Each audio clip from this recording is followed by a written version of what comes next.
So good morning, everyone, and thank you for joining in. I hope I'm clear.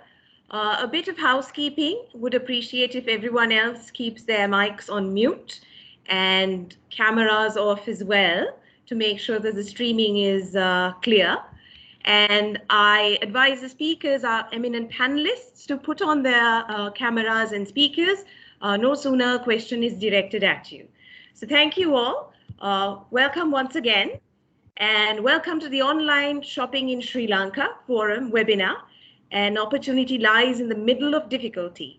And we have an eminent panel for you today, including Rivka Ziad, Director, Tax and Regulatory KPMG Sri Lanka, Charita Subasinghe, President, Retail Sector John Keel's Group, Fauzul Hamid, Managing Director, Hamidia Group, Lahiru Patmalal, Co-Founder, Director, Takas.lk, Anand Tilak, Partner, Emerging Markets, Facebook, and I'm your moderator for this morning, Kamaya Pereira, Partner, KPMG. So without any further delay, let's get into the questions. And to our audience out there, if you have any questions, please post it and we will take it up as it comes. And I wish to remind all of you that the the Retail Association is also having its online streaming happening on Facebook. So you can advise the people who were not able to register to join in and watch us through that. So let's move on to the questions for today. And the first question, I'd like to direct it to Charita, to you.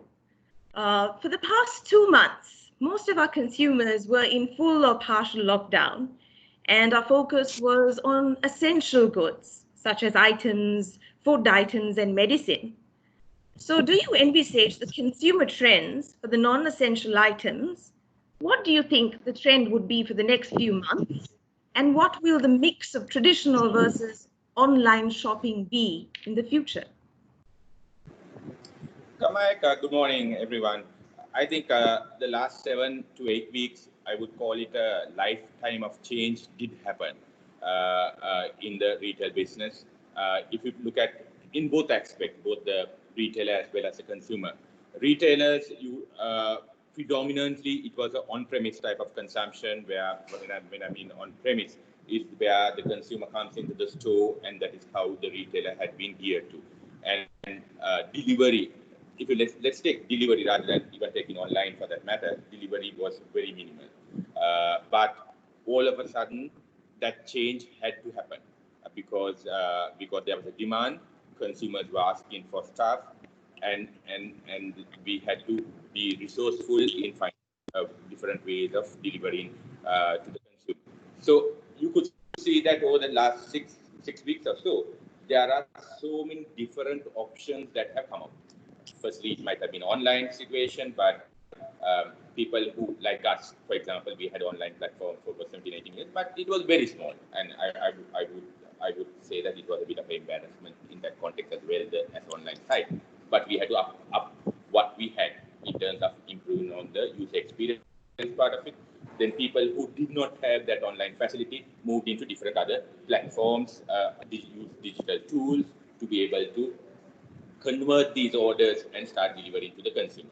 And today, I think a lot of people, suppliers have moved into different forms of shape, including certain manufacturers also who have moved into a different ways. So the supplier and the retailer has also changed over the last 5 to 6 weeks. Then in terms of the consumer, who was predominantly a consumer who was shopping, going to a physical store and shopping, has also changed. And that is the best part of it, is that they have also embraced that change through necessity more than anything, but that has given a big opportunity for this delivery and online business to take a different route. And possibly this 5 to 6 weeks change that happened possibly would have taken a much longer period under normal circumstances. If you look at the consumer today, and the change predominantly, your question might even revolve whether it was across the entire country or wherever, but I think predominantly the change has happened in the Western Province. But of course, Western Province has always been the place where most of the consumption did take place, It is a place where the per capita income is also greatest, the the population in density is also greatest. So if Western province can move into that form or shape a different ways of consuming, that is big enough for a retailer to also have a credible option going forward as well. Now, post-lockdown, let's say 11th of May, for example, people go back to a on-curfew situation. I think the world has changed. World has changed for two aspects. One is that still the health fear will always be a topmost priority in the minds of the consumer, where he will be worried about contracting this disease to all that, and that is the world. The new normal is going to be that. Until such time a vaccine is found, better testing, where thousands more on a daily basis can be tested, so that there is a clean bill of health available for each person. That look here, I haven't got virus in some form or shape, and that I have got the precautions. Until such confidence comes back into the country, there will always be that concern, and that will be the new norm. Secondly, uh, the ways of shopping is also going to be quite um, inconvenient. Why I'm saying inconvenient is that from Monday, there will be new health and safety regulations that will be in place. The number of consumers who can shop in a store will be limited. What I mean by limited is that previously it would have been you just go out, you find a parking slot in a supermarket or any retail organization, just park it and go in, do your shopping and come off. But it is not going to be so. There will be a maximum number of people who could shop within a store, 15 to 20. So then there will also, so that will lead to various inconvenience in that aspect. So that will also be a good opportunity for the delivery to continue. So I would say, Kamaya, this what has happened over the last 5 weeks. Beyond the lockdown, there is a absolute good opportunity for online or any delivery options to continue as well. So that leaves room for this to become a permanent feature in the retail landscape. Now, looking at talking to different retailers beyond the shores, which has had this wave coming much earlier than us, and a certain partial lockdown has happened to all that happened, is that what they say is about 30 to 40% of the people who got onto a site or a delivery option has retained in that area. In the sense that they have been comfortable, there have been some stickiness to different sites, and they have continued to shop. So that could also be a indication that it could also happen in Sri Lanka as well. So indications are that for different reasons that I mentioned before, that online and delivery, for that matter, will be a much bigger play in the retail area going forward as well. Thank you, Charitha. Thank you for that. And my next question, I'm going to direct it to Lahiru. So given that, according to Charitha, we're going to see a trend moving forward for online purchases, do you think we were ready to meet this situation? And number two, what do we need to do to make sure that we can optimize customer service going forward on an online platform? Good morning, Kamaya. Good morning, everyone. Happy to be here.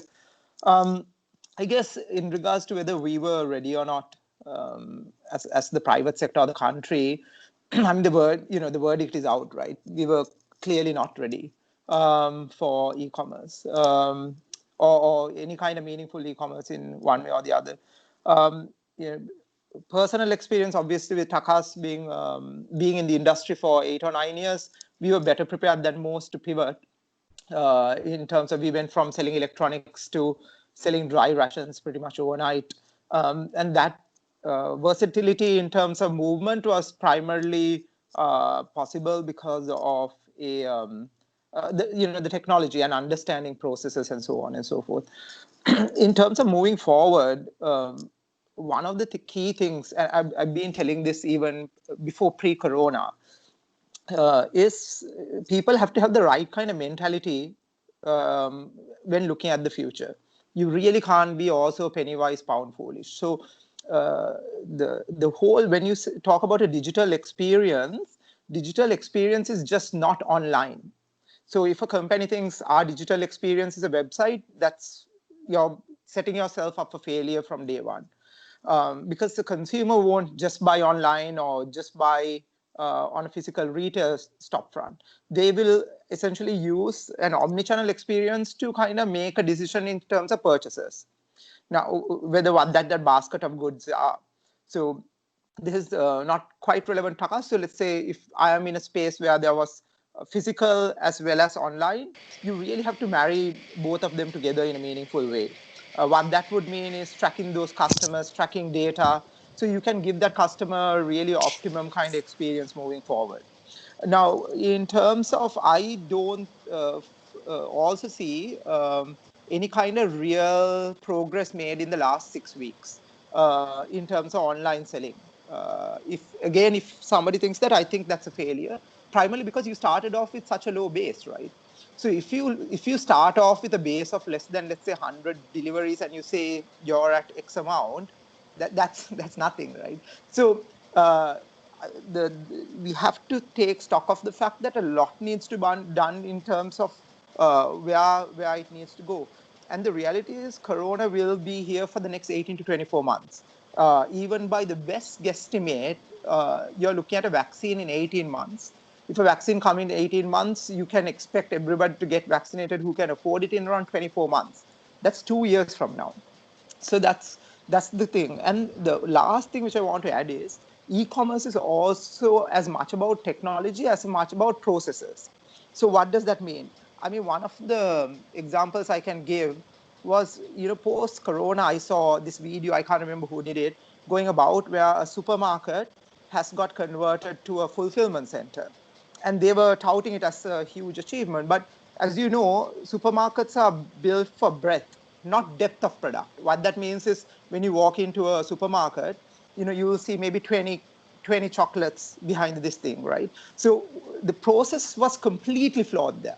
So ideally, what you have to do is take off all the racks and build for depth depending on what moves. So just having a stellar website which can handle the traffic won't help you. You really have to understand the back-end processes on inventory, fulfillment management, and all of that, which will help the customer get a better experience. So in a nutshell, what I'm saying is, we were completely ill prepared because I think for whatever reason, people were not looking towards the future, and it was always on the back burner. I don't think we are prepared right now in terms of what we're doing, because we started at such a low base. So a lot needs to be done in terms of UI UX. Like, I can't sometimes navigate some of the websites which are out there.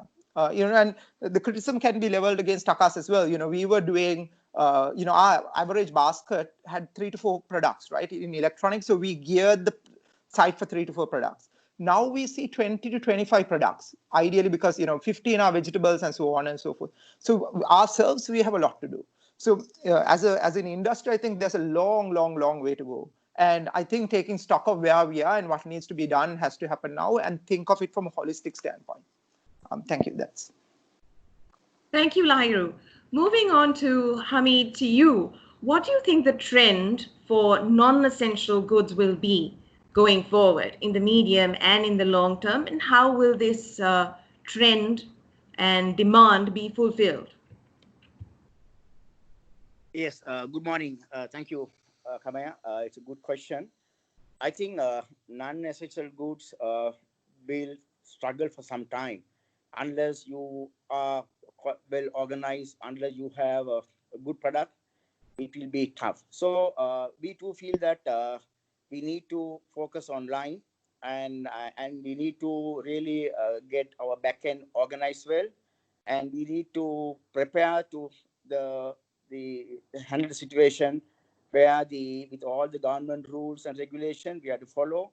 So we are more into I would say high end, and most of my customers wants to get things perfect.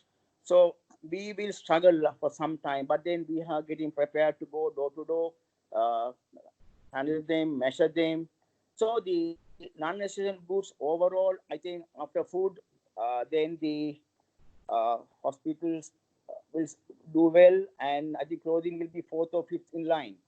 So I think only through online we all can do something, at least to break even. It's not about not making money.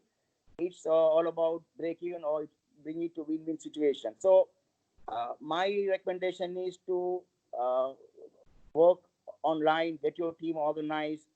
To be honest, we are not done well online. I was very focused on the product and manufacturing part. So we have built a good product now, and I think it's a good time for us to, especially not only for me, even others, anyone who has a good product. I think work hard. I think especially uh, the I would say we have expertise. I can see even I am learning on this now. So there are hundreds of people like me who are struggling. I am saying they're struggling, and I know they are finding it difficult to pay their salaries. So I think we must look at the strength and the weakness and work on those lines. Get good consultants to come and guide, and that's the way forward. But I know our chances are much lesser for another couple of months. But I'm going to campaign. I want everyone to dress well and go to work. I want everyone, because I saw people were, down, so I want to motivate people. So I would use my campaign on that way. And I want to everyone look smart, because a time like this, they cannot look down. So I think there is opportunity for everybody. Thank you, Hamid. So moving on to Anand. So it's clear that most of our panelists believe that online shopping and the online trend is going to continue into the future. What is your take on this from a social media perspective as well? Great question, Kamaya. Thank you so much. So, in countries where people are facing a lockdown or a circuit breaker or a curfew, which hinders their movement, there is a steep increase in digital media consumption. Since people are at home, but they still want to connect with family and friends, they've increased usage on messaging by nearly 50%. Voice and video calls have more than doubled. Facebook and Instagram live videos have increased significantly. In terms of behavior outside of Facebook, even in countries where people were allowed to move around, there is a significant reduction in leisure activities like going out to the malls, supermarkets, socializing, and going out for movies, etc. There is a significant surge in advertising and purchases of personal hygiene products. People are either cooking more at home or ordering food since they're not allowed to dine in at the restaurant. This has also led to stocking more and probably buying bigger pack sizes. As a result of all this, online shopping and online food ordering has significantly increased, obviously. This has also led to a new trend where celebrity chefs are sharing tutorials and tips on cooking. Artists are performing live for fundraising. Digital payments and mobile wallet adoption rates are rapidly increasing. There's also a significant increase in conversational commerce, where people like to chat with an individual or a bot before they purchase. That experience of talking to somebody gives people far more confidence. Apart from e-commerce, there's also an increase in peer-to-peer commerce. So there could be someone who is a small time, even a handicraft manufacturer sitting in a remote part of the country, who could be selling to someone who is sitting either in the same country or overseas. So across the region and globally, this has changed the media habits of people and their behavior across categories. Thank you. Thank you so much, Anand. Rivka, moving on to you, we'd like to know a little bit more whether um, our policies are in place in terms of facilitating online transactions. From a tax perspective, where do we stand? Thank you, Kamaya. Good morning, everyone. Pleasure to be here. So I think taxation on e-commerce is a much debated about topic globally as well, and it has still not been concluded as such. So some of the main reasons of these confusions have been on cross-border e-commerce transactions as to where the transaction takes place, where are the goods, in which country does the user purchase, and so on.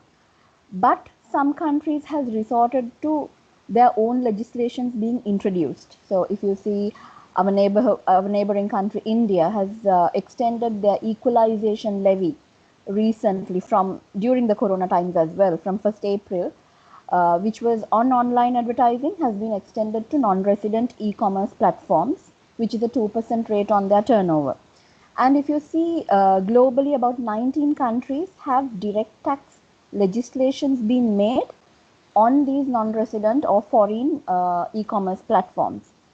But if you take, in addition to the direct tax, indirect tax like GST and VAT has been always part of their legislations, and they have been taxed on indirect taxes in almost about 75 to 80 countries have specific rules under VAT or GST to tax e-commerce. But if you see, as far as Sri Lanka is concerned, we do not have a specific tax law to tax e-commerce platforms. But about 3 years ago, I think in the budget reading of 2017, there was an indication of taxing online platforms and requesting online platforms to register with ICTA so that a tax can be levied on them.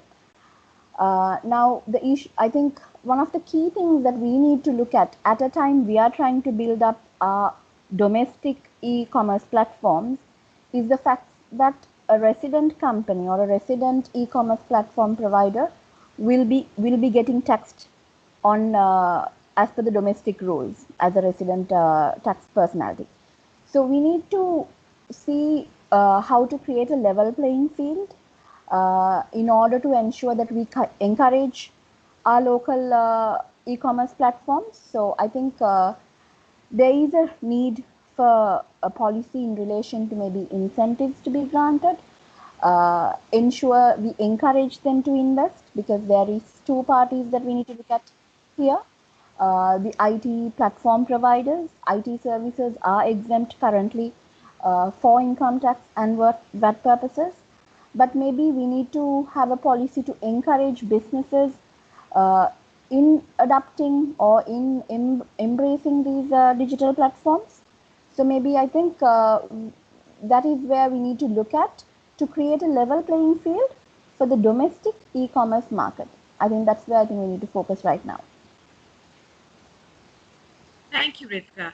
The next question I'd like to direct to Charita and then to Anand as well. I'd like it taken up with Charita first. The question is, due to the lockdown and logistical constraints, most of the online merchants were not able to fully meet the customer expectations. And this resulted in many negative reviews in social media sites, etc. So how have you combated this situation?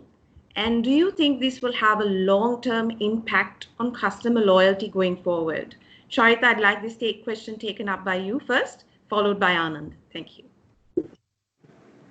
Kamayak, I quite agree with all the comments that even Lahiru mentioned, is that if you take us for ourselves, and I think that is relevant to most of the retailers, is that we were used, or we had our systems, the structures in place to handle customer walking into the store rather than a delivery option. So it was a big battle, but something how we approached it from day one was that it was going to be worked on our value system that we have set up in our business. And it was on that basis that we took every week as a challenge in ourselves to improve. First week, it was a situation where the site could not handle the volume, but within a week, we got it sorted out in terms of that delivery part, getting the site sorted out.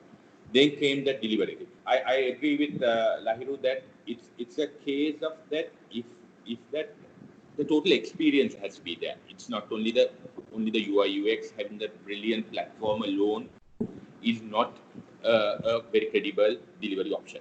It has to ensure that first one is that you deliver the fulfillment of the delivery is 100% or close to 100%. If you have got your that you price your product right, that you do not take this as a situation where you're trying to maximize on a short-term gain, but you think of the long-term. The integrity comes into play as well. Then the thirdly is that the delivery is delivered within the promised delivery period. Then ensuring that any refunds are refunded right, to all that total experience, the freshness to all that is the entire thing. So you can't just take the best Rolls Royce type of platform and expect that online will just grow simply because unless those other elements are sorted out. So that is how, even if they're kids, for that matter, from week to week, we have been challenging ourselves to get it right. To the extent where even today, and finally we said, that we are, if we cannot refund the money within a reasonable time period, that we are willing to even pay interest. That's the type of thing that we are challenging ourselves to do.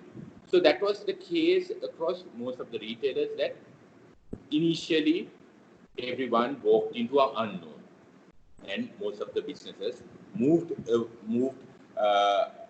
challenged each week to ensure that we are at a certain level. But we are not perfect yet. I think there's still a lot more that needs to be done. But I think first and foremost, for us to move into that post-lockdown situation where it becomes a very credible option, first and foremost, the business must look at their DNA to understand whether they want to go into a e-commerce, a digital delivery platform or not. That's the first one. There has to be some in-depth understanding what they want to do, and then take that view how they want to proceed. There will be different options. Online retailer would have. Firstly, he can decide whether he wants to just get on to a platform which is there. Like, for example, Lahiru would have a Taka's platform where people can go onto a ready-made platform or go on that basis, which will be quicker. And also the other pro in that will be the fact that platform provider will continuously do his investment to ensure that there's a continuous improvement on the platform, because otherwise you, as a retailer, you will take on additional responsibility to keep on investing and making it more user friendly. But the cons of, so that is one option, but the second one is to decide to do it in-house. In-house will be you invest on a new platform and do it that way. That might take longer and the cost might be also higher. So the retailer would, or any for that matter, I wouldn't even confine myself into retail at all. I will even go on to the extent that any business going forward would need to have an e-commerce platform also. Whether it's a restaurant, and as Mr. Hamid said, going into a clothing. So that entire business, retail as well as restaurant, leisure business is going to be different. And as Anand said, your next 18 months of entertainment might be online entertainment center rather than physically going to entertainment. So how do you maximize on that? Could there be different businesses that will say that I am going into entertainment, digital entertainment business, where I'm going to host my different artists on this platform, where you can start doing it. So that's the type of, so to just to quickly summarize, this is how the retailer has grown over the last 5 to 6 weeks, and this will be also the opportunity in front of us going forward. But then we'll have to take certain decisions, even how do you take it forward on. Charita, sorry to interrupt you, but I just want to mention that we can see someone's screen. Perhaps the person can unshare it. Just a note there that we can see a participant screen online. Moving on to Anand, would you like to elaborate on that issue of whether there will be a continuing impact on retailers who are not able to fulfill customer orders completely, fully, and in the manner that they require? Would this have a long-term impact on customer loyalty for these? Absolutely. So in terms of long-term impact, traditionally people have always believed that to form a habit, it needs a cycle of 21 days. So all trials for media and product trials were typically restricted to 21 days. It's been far more than 21 days now, and therefore what has happened now has become a new norm, as everyone says, and will stay as a habit. As people start shopping more online, there'll be a lot more information, not just data, on who's buying, how much are they buying, how frequently are they buying, and in what pack sizes. Marketers will be able to utilize all this information for building what everyone calls personalization at scale or precision marketing, which is far more effective. They will have the opportunity of optimizing their investments on the go. People who had the purchasing power before the lockdown started and those who have stocked groceries may be out of immediate purchasing cycle because they have bought large pack sizes in large quantities. But those who did not have the purchasing power to buy bigger pack sizes and quantities will need to buy smaller pack sizes because that's all they can afford at that time. So the sales contribution of smaller pack sizes may increase in the short term and it will affect manufacturing process and the supply chain. As people prioritize towards essential, which is food and hygiene, product portfolios may change for companies, and since their margins are different, it could significantly hurt the bottom line. It'll be also happen that supermarkets may have the opportunity of offering customers to order online and pick up at the store because there could be constraints on the number of people who could be at the store physically at any given time. It'll also reduce the pressure on delivery for them and shorter time spent at the store and shorter wait times for people like you and me. This could be a win-win situation since supermarkets will optimize the cost of servicing warehouse facilities and also lead to better user experience. The last one I would like to say is the small businesses will realize that having a large space in prime areas is no longer essential as long as you can deliver, you could operate from anywhere. And for larger businesses, what was once a competitive advantage that larger businesses had due to space in prime areas could become a liability actually due to financial implications. Thank you. Thank you, Anand. That's a brilliant point on what's going to happen to retail space requirements going forward. I'm going to pick up some of our participants' questions here. Lahiru, this is for you. Is there a cross-border e-commerce market in and out of Sri Lanka?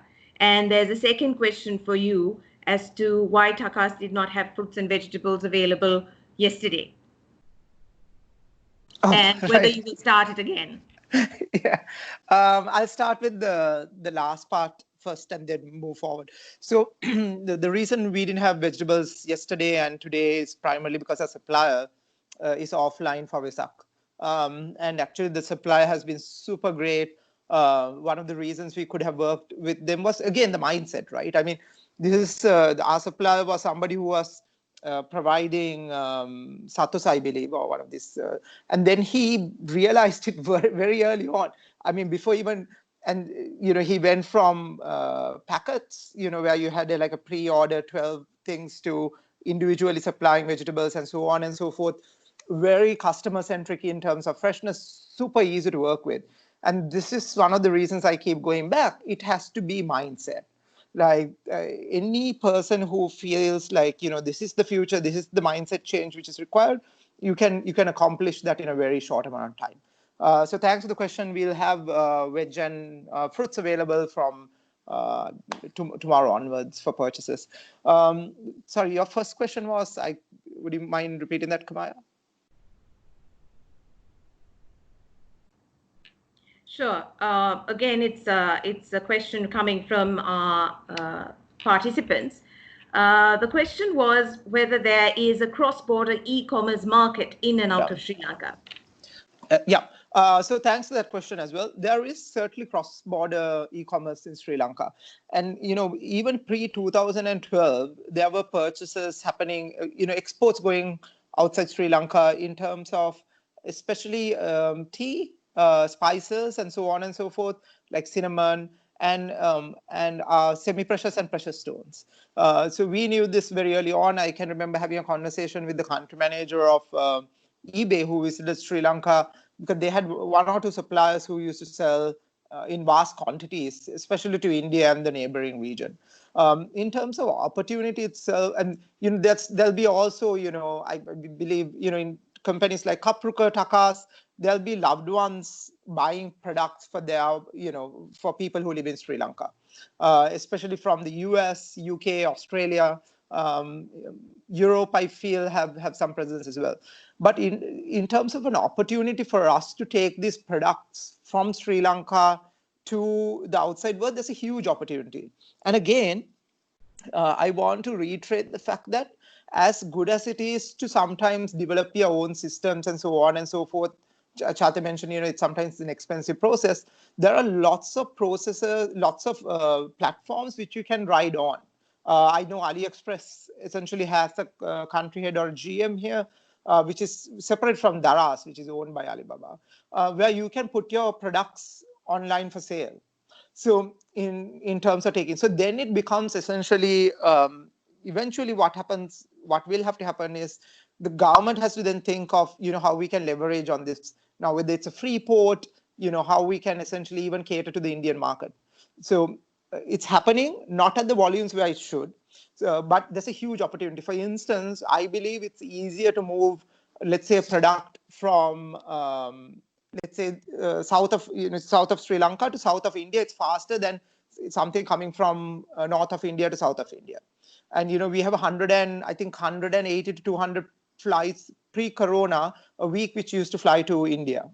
So, using things like the Hambantota airport, using facilities like free ports where you can evaluate and ship out, I think a lot can be done.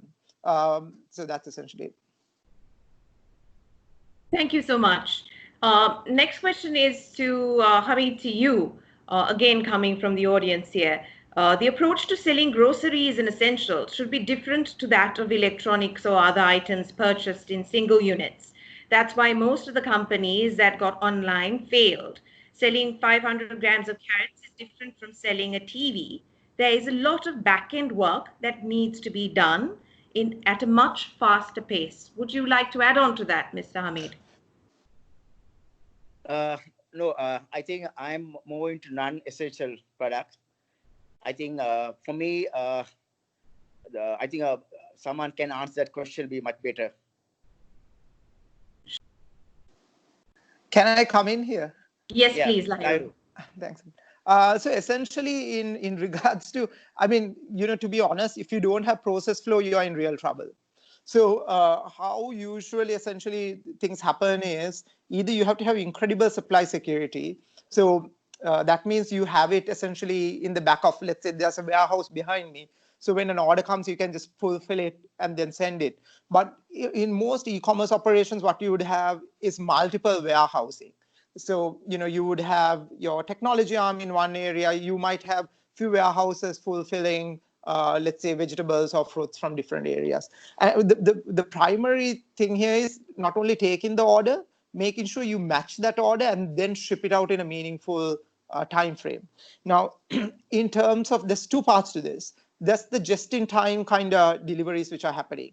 So this would fall under the Uber Pick Me kind of range, where there is a direct connection through an interface or an API between a supplier and the guy who takes the order or places the order. So you can order it real time, the person will go and pick it up and then deliver. Fairly easy process flow.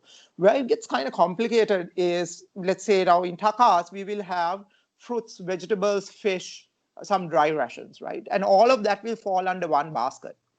So you would have 10 items of fruits and vegetables, you'll have 2 fish, and then some dry rations. So collating this together. So I'm just putting a very relatively complicated process flow in the most simplified version. So you need to have a level of serialized inventory, i.e. you need to track every product which kind of comes into a central warehouse and then dispatch it. If you don't have that, facility, what happens is orders will get jumbled up. You will not, whatever you order, you will not get, because there's so many pieces in motion. So the trick to it is map out your process flow, whatever that might be. Make sure that you track each and every item which you order.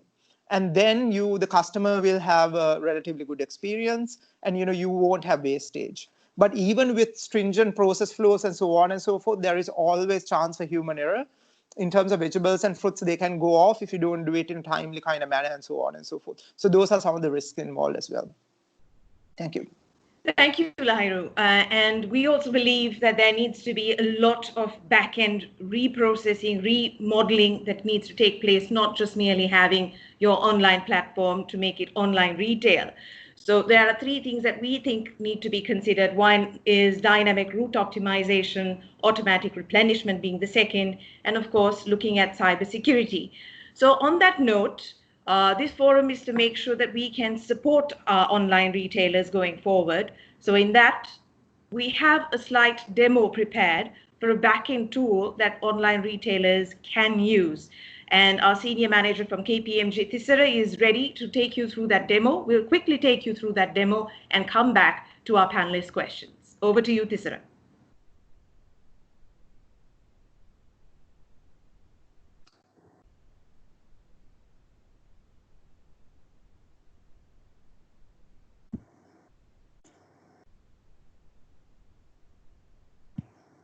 Thisara, we can see the screen, but we can't hear you. Hello. Hi, go ahead. Good morning, Kamaya, and good morning, all of you. So, as most of the panelists discuss here, having a robust back-end process is important in an online platform. So now I think most of the retailers from small scale to the large scale have experienced a lot of difficulties or inefficiencies in their backend processor. So for that, actually, what we developed was a small demo where you can think of a backend process. Actually, this is kind of a missing piece in the puzzle. Because a lot of people have invested in the e-commerce platform, so your front-end order capturing is done through a lot of technological platforms. But this is something related to the backend. So I'll quickly take you through this demo so you will understand how you can easily kind of organize your backend or the delivery process to better serve your customers. Now, the first thing is actually capturing the order details. Now, here we have focused on a small scale retailer who actually deliver within a small area. Within a small area. So we know that most of the time these small retailers, they used to take orders through WhatsApp or through some other electronic media rather than through a e-commerce platform. So say for an example, you get a set of orders through WhatsApp.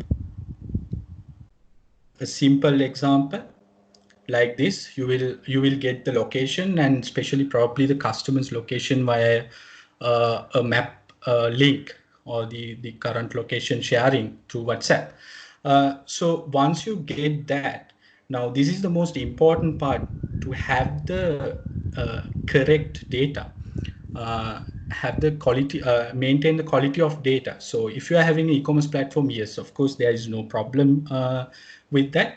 But if you are managing through a WhatsApp orders, so you may have to create sort of an Excel sheet with all these important areas, especially the location. Now, here, of course, you can't have any missing values. I think the most important thing is having the correct data, whatever the method that you are using. So the next phase is actually here what we have done is, now most of the times what we have seen is these retailers, they collect the data and then they create the order book, and then they pass it to their operation team, and then they have to schedule it manually, or they have to go through each item or each order, and then the arrangement, scheduling, that part is done in a manual way. So what we are suggesting here is with a simple connection to a Google API or any other API which extract the real-time information. For an example, the geolocation of the customer point, and then the distance for each customer point. And of course, you know, with the Google Map APIs, you can get a lot of other details. For an example, the traffic data. Then, of course, you can even define the driving method or transit different modes. So there are a lot of information available for you to extract.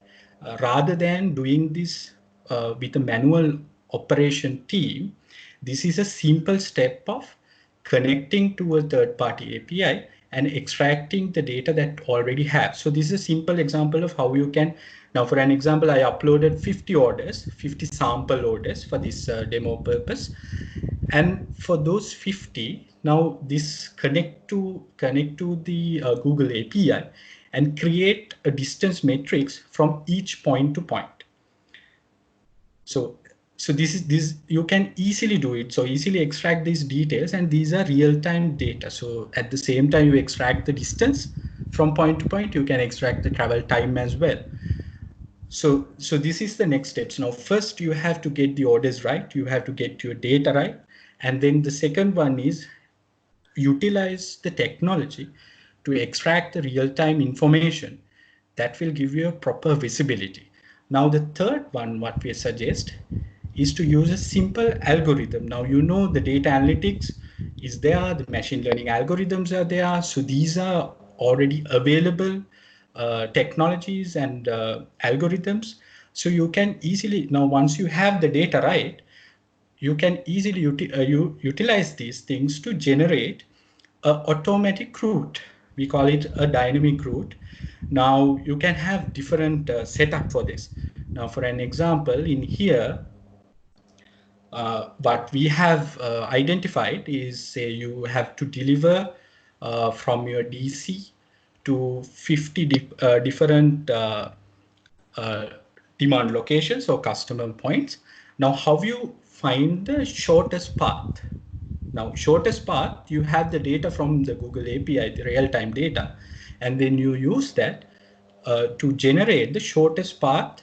That means high service level to your customer. At the same time, you don't have to spend a lot of time on manually scheduling these order schedule or the delivery schedule. So it's a dynamic sort of optimization algorithm where once you have the correct data, automatically you get the optimum route and the schedule. So now here you can see, now you have the locations. At the same time, you get the tour number. So then you know exactly the which point, the first point to the last point where you have to deliver. Now here we have given sort of a simple download button to download it as Excel and then pass it to your operation team, where now they don't have to spend time on manually scheduling it, because now you have the real-time data and the optimum route for them to arrange their delivery. Now, this is not only to optimize the route, but say for an example, once you identify the sequence of orders that you have to deliver, even your arranging of vehicle, for an example, the loading goods to your vehicle can be arranged in this way. So the order or the quantity related to the last order should be in the lorry. So you can arrange the lorry in that sequence, in the tour number sequence. So that is where I think now we in the panel also there that was discussed, having a robust process. So using technology is one thing. At the same time, you have to arrange your process also to support this. For an example, this will work ideally if you have an order window. Say for an example, you take orders from morning 8 to 12 maybe, and then you collect all these orders.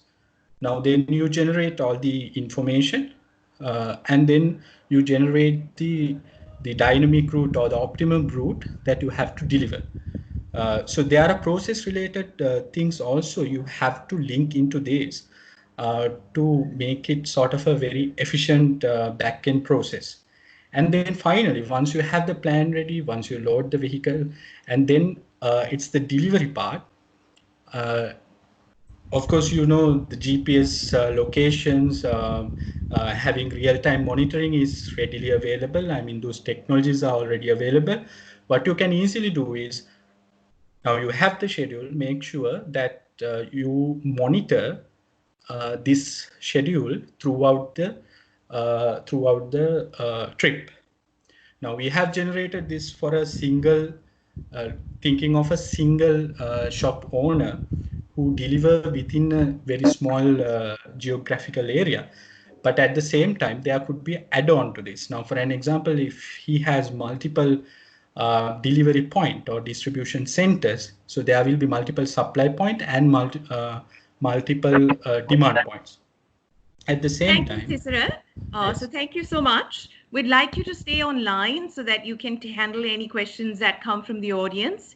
And we wanted to demonstrate that not only are we just talking about online retailers and their issues, but that we do have solutions planned for you. And all you have to do is contact the chamber, come to us directly, or any of the panelists for that matter. And we're happy to support you in terms of your questions. Thank you, Tisera, so much. So moving on, this question is to Charitha, and then maybe Rifka, you can add on as well. Should the prices of items on the site be the same price of the price marked on the product, or is this going to be different?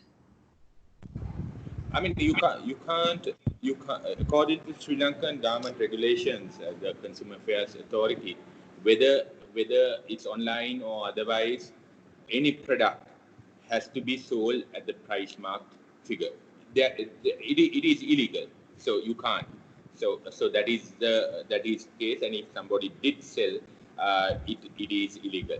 One thing I think some area that we possibly did not touch on is that if I think in this context, what was possibly lacking in our regulatory framework was a real look at what this online business means, and if there is any further regulation that need to be brought in, has to be also looked at, so that from a legal framework point of view, the maximum number of the amount that can be charged for transportation or whatever should also be part of this, because this will also have various other complications that possibly the sort of the conventional retail business did not capture.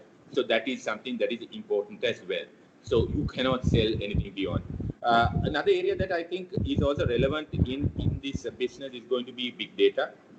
Big data would also be needed to understand, because as I think we talked about, is the fact that for you to have efficiencies in an online platform, you cannot be carrying the entire inventory. So big data comes in to understand who your customer is and what is relevant to the customer, and that conscious and continuous evaluation based on that data is also needed to bring that efficiencies in. You might find that if a store has 6,000 SKUs, should you be carrying only 2,000 SKUs to drive efficiency? But what that 2,000 is, big data will be a big element. And also that will also lead to the anticipating an order, provoking that person to place that order according to that. So that big data will have a big role to play.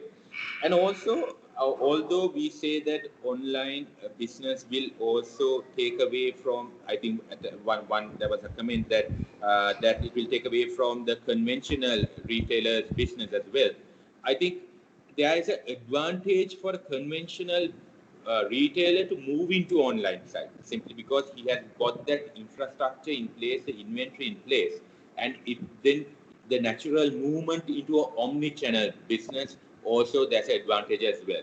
And in that context, there is so it is not. I would think a person moving into online place and going into omni-channel would have a distinct advantage of somebody trying to set up a business online and then having to go back and sort out his inventory to all that. So that is also element, because one thing that also comes out looking at the world over is that the ROI for an online business varies from -20 to a +5 situation.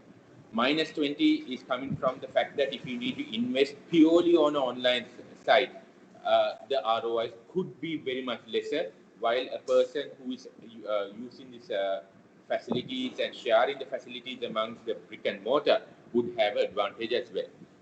So that is where I would come in, but for sure, the maximum retail price is the final price at which you must sell to the consumer. Thank you. Thank you, Charita. Rivka, there's a question for you. What is the added tax liability on company who starts selling, delivering essential goods or anything else online? VAT and income tax, does it apply to the full turnover? So it will be like this. Essential goods, we'll need to pick and choose. Some of these goods could be exempt goods as well when it's essential goods for VAT purposes. So when you are looking at your supply, you need to check and see, are these exempt goods, are these liable goods? And it will also depend on the model that you're using as well. Some people use their own model, like basically they have their already a platform of their own. They charge a delivery charge. So then there is a service charge that is there, which would be liable for VAT purposes. So if you see, you will have to look at the overall model that is being used in order to identify the tax implications. So as far as income tax is concerned, income tax will always be on the profit or gain that you get, that you will be liable. So if it is a SME or a small medium enterprise which has a turnover of less than 500 million annually, the rate currently there would be the concession rate of 14%.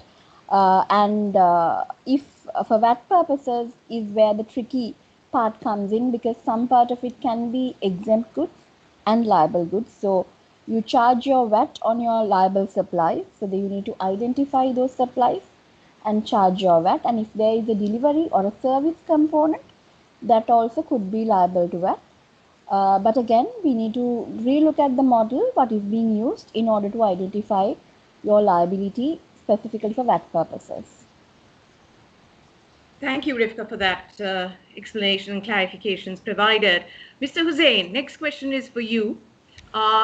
It is clear that through the discussions that most of our retailers and online retailers have a lot of things that they need to sort out, from processes, they need support in terms of policy.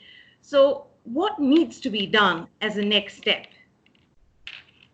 In your view, what would that be? Is it Hussein or Hamid? Sorry, Mr. Hamid, to you. Can you say again? The question to you is that it's clear that we have a lot to do for retailers and online retailers in terms of basically setting up their processes, revisiting policy, lobbying to the government in terms of what reforms need to be brought in, tax and otherwise. So in your view, what is the next step we need to do? I think after looking at the presentation, and I think there are a lot we can do. Especially there are hundreds of conventional retailers who need this sort of platform. So I look at now. See, if you look at us, we only last few months, I think we became very serious. Last 2-3 years we came in, but we couldn't implement the way the big boys did. So I think what I'm expecting is from Chamber of KPMG or from the government is to make awareness about on this online, and to identify maybe there are hundreds of good companies or startups who are making good products. So we have to shortlist the talented manufacturers who can be marketed. Now I see EDB doing it, but they don't go very deep on design, development, the marketing part. So the online is something which is need of the hour. So there a lot can be done by the government, by this panel. We have expertise. We are the right people. So we need to do more awareness and to educate the SMEs and to how they can come into next level. See now, if you look at, I always say, if you look at the Brandex, MAs, they were in the local market 30 years ago. So, I mean, I can remember during my school days, I hear about this. So today, how are they gone? So, SME will play a major role. So, I think government has a major role to play. And definitely, KPNG and Chamber, the Retail Association, can do wonders in this. So, I think make more awareness, educate them, I think have more seminars, get them a platform to come and communicate, coach them, because I see it. I've been to North, I've been to South, East. There are a lot of products which are not being marketed. So I think this is the time we I think like Lairu said, 18-24 months we are going to struggle. So this is a time we can learn many things. So in my case, I mean, I'm really going to focus online. I'm going to push now because a lot of my team workers are not working. I mean, they're at home. So we have to get the back end, and we need to get some people to guide, and that is what I'm expecting from this. Thank you, Mr. Hamid. Thank you very much. And there is another question I think should be taken up by both Charita and Mr. Hamid, by you as well. The question is, why is last mile delivery such an issue? There are a few 100,000 tuk-tuks idle, dying for work. Surely there should be an easy way to bring them on stream. Charita, would you, and Mr. Hamid, would you like to take this on?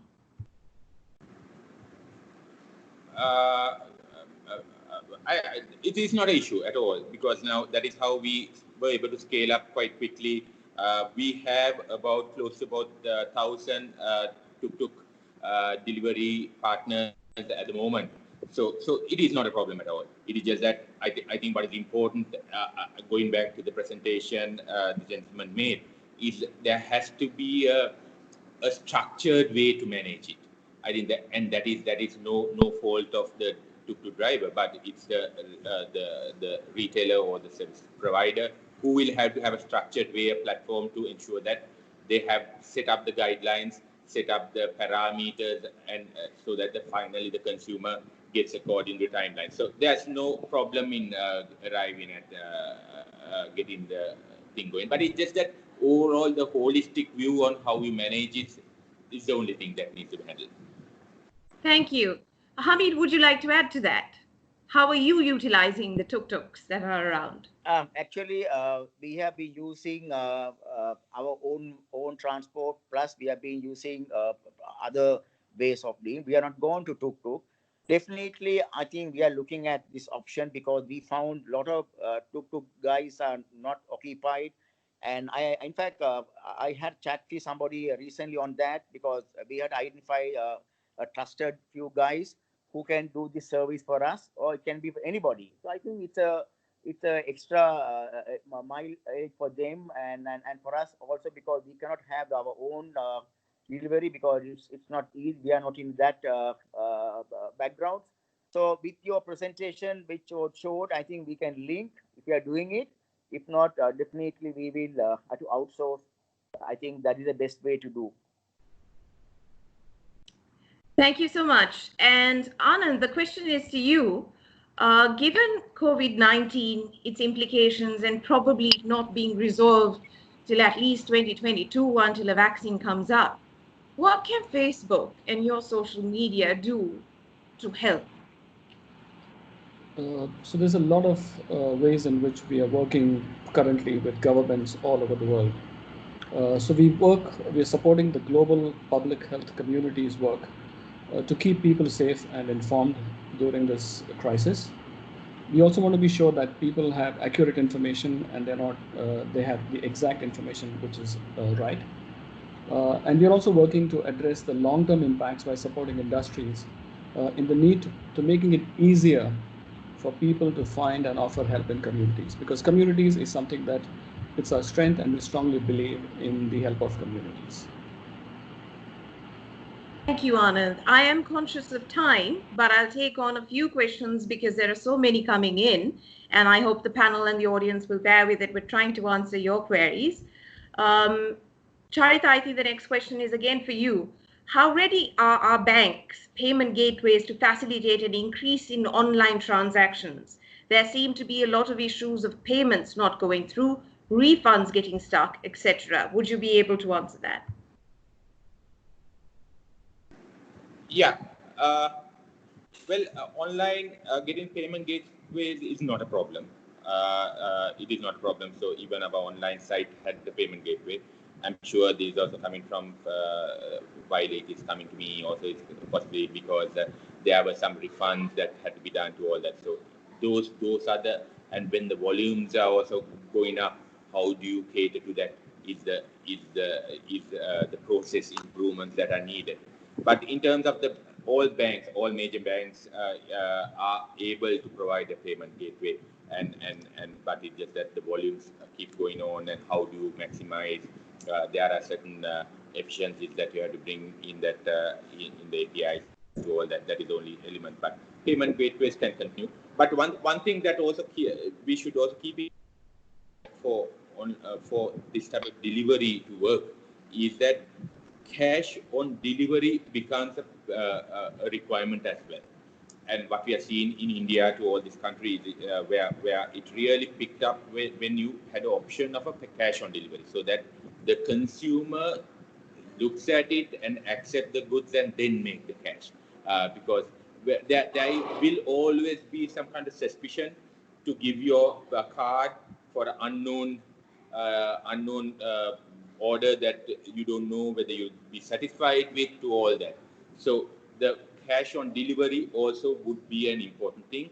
And in that context too, there are enough banking products available where you can get a GPRS phone or different products that can be done, where you can take and get the customer to finally sign off on a credit slip, the credit card slip at the time of receiving as well.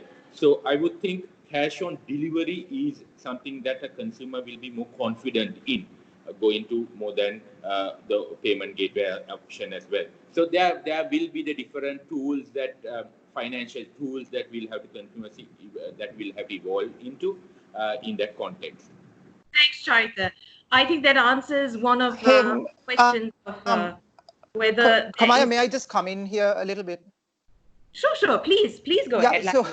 So I will agree and disagree with Charita on this a little bit, because the payment gateways in Sri Lanka, in some ways, sure, there is some level of efficiency, but a lot needs to be done there. And again, I've been essentially speaking to the banks on this quite a lot.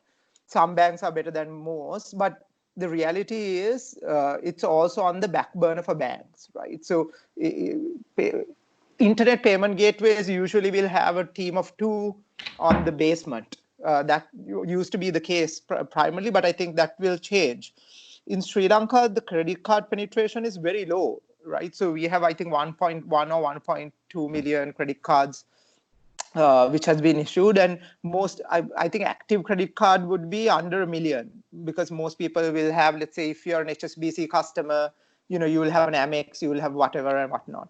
So it's very hard to get into digital payments. In terms of digital payments, in terms of, let's say, something like FreeMe, or what you would call a mobile wallet, again, we were in the stone ages. But thanks to COVID, I think the central bank relaxed some of the regulations, which enable people to do, let's say, if I wanted to open an account, I can do that account opening digitally.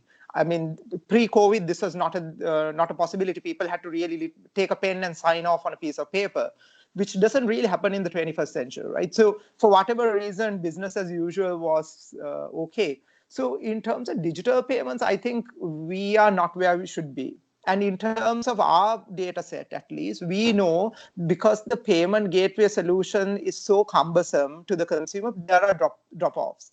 Now, I don't want to mention names, but if anybody has bought online, the 3D verification method in Sri Lanka for some cards, you enter it, then you have to go to another page where you have to enter in a very small screen if you're using a mobile. your ID number, expiration date and all of that. And, your customer is going to get dropped off, right? This is I'm thankfully for Takas at least, we have now one-touch checkout. But for that to happen, we still have to do the first level of verification. So, so for somebody who's not technologically savvy or it's not natural, it's very hard to convert them. And in regards to cash on delivery is not where we should be heading. It's very expensive to do cash on delivery. What does this mean? Usually when you essentially do a last mile delivery, let's say the courier goes and picks up the money for the goods, that money then stays with the courier company for around a week before it comes to the merchant. Furthermore, in the world of COVID, we should never be thinking about cash, because cash is a way of essentially getting COVID very easily, because it's passing to so many hands, right? So you don't want to be thinking about cash on delivery right now. You need to be thinking from a digital perspective, how can you make this a lot easier for the end consumer? So that's where I stand on that. Thank you. Lahiru, I request you to stay online for a little bit more. Yeah. With online retail comes a question of cybersecurity, security, data privacy. What are our policies on that, and how can both retailers and consumers protect themselves? What are your views there? Okay, so there's two things which can be said about it. So with in terms of data security, in terms of, let's say, your credit card transactions and so on and so forth, it's at a very good place, primarily because in some ways or the other, we were a little bit backward thinking. So for you to process a credit card, the central bank has governed that you have to go through a certain degree. So mostly you can do this is through a bank, right? It's in servers inside banks. So even for us, this idea that we store a credit card, we only actually store a very small part of it. And the processing actually happens in the bank's end. In this case, it will be at commercial bank's end. So from a data privacy angle, in terms of credit card transactions or financial transactions, I think the regulatory framework is quite sound. That's not to say it's the best thing on the planet, but it's at a very very good level, I think. In terms of data privacy itself, i.e. our own data, people have to take a hell of a lot more responsibility. Right now, I'm in a lot, because Sri Lanka does not have privacy laws, but I think that's on the cards in terms of coming. But I am really surprised, because I'm on a bunch of, because people will shout and say, e-commerce, what about the data privacy? But on WhatsApp groups, I see everybody changing their phone number, name, address, and it can be seen by everybody. So I'm like, what are these guys doing? So, people have to take responsibility in terms of, your own data privacy. And that might include not sharing that on social networks, certainly not on WhatsApp groups, for sure. Because out of the 250, 300 people there, I mean, you wouldn't probably know 200 of them, right? So I think vast amount of onus will fall into the individual to use a little bit of common sense in terms of what you share and what you don't in the online world, because it can easily be taken. Sure.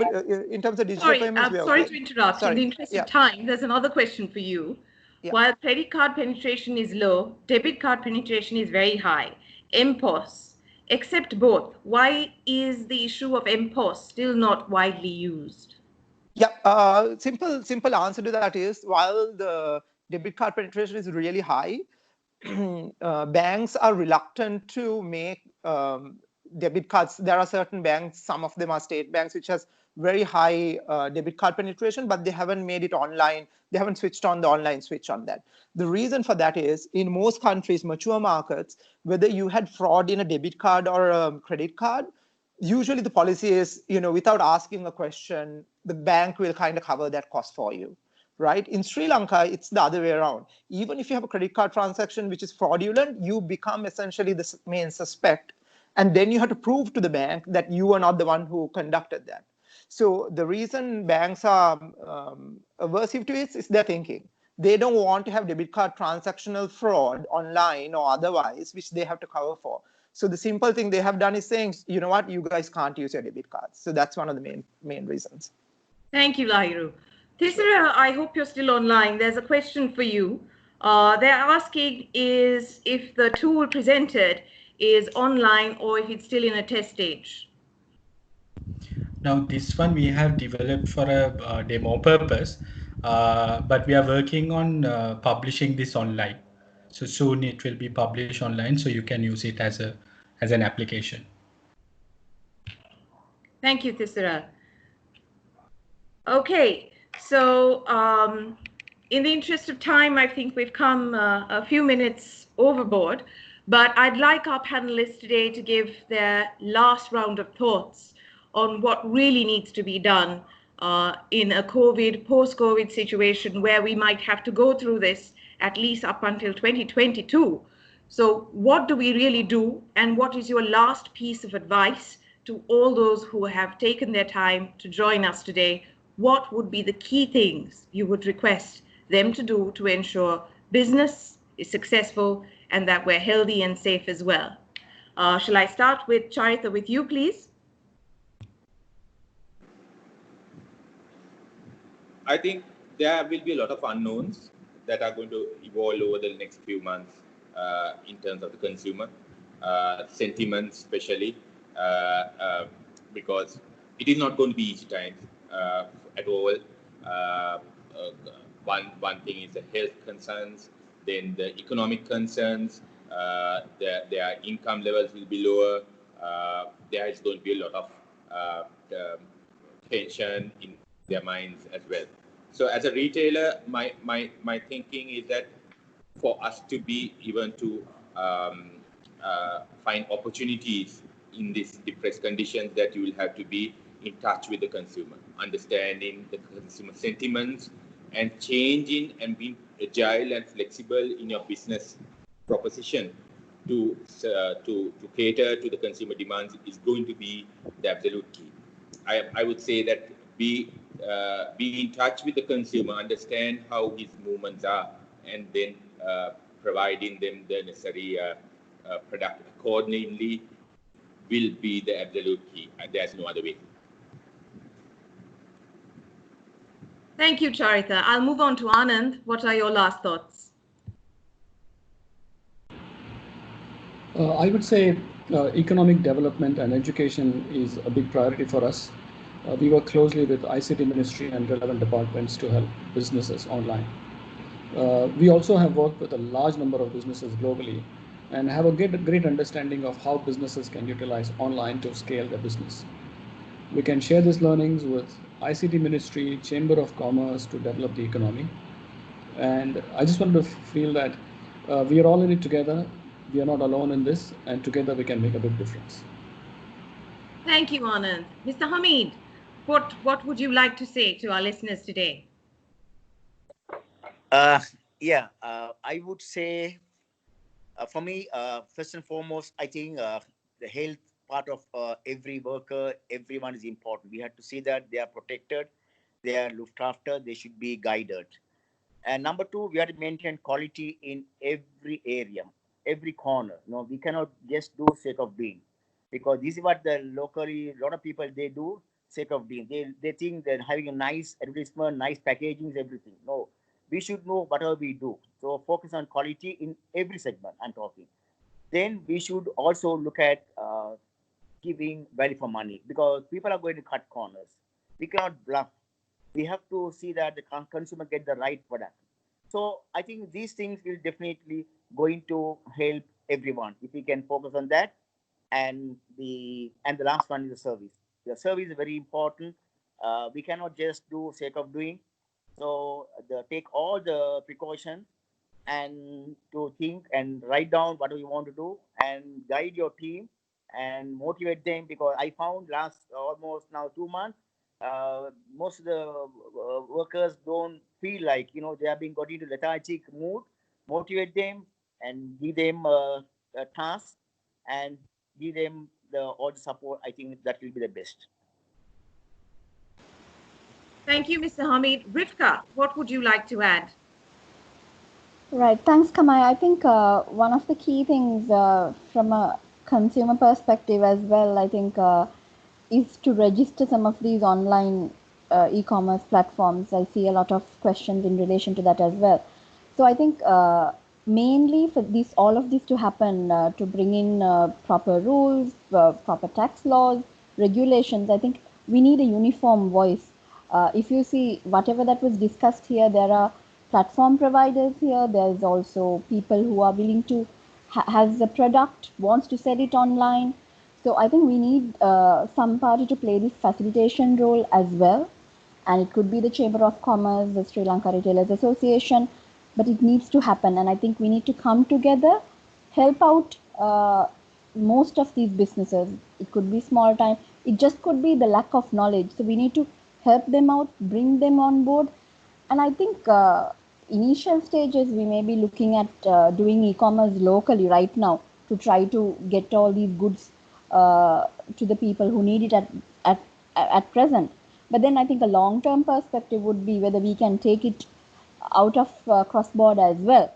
So I think for all of that, we need a uniform voice. So I would say, let's help each other, let's come together and make sure that we present a uniform voice to the government as well in order to change policies, to create a level playing field as far as taxes are concerned, regulatory aspects, data privacy, security in every corner. But we need to start now.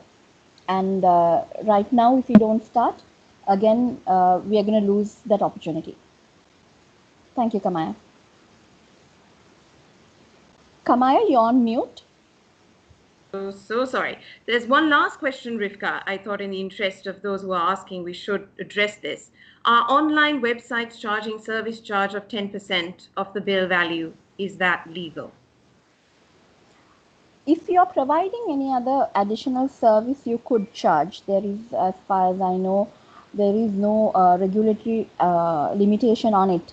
It's just that if you do get a service income, then you need to understand whether you will have to pay your taxes on it, because service, a provision of a goods or service is liable to tax unless it is exempt. So if you're providing an additional service, so maybe you do get collate all these goods and do deliveries, yes, you could charge, but then as far as taxes are concerned, you need to pay your due taxes if you have hit your liable threshold. So if for VAT purposes, if you have more than 300 million rupee business supplies for the year, then you are liable, so you need to charge VAT on it.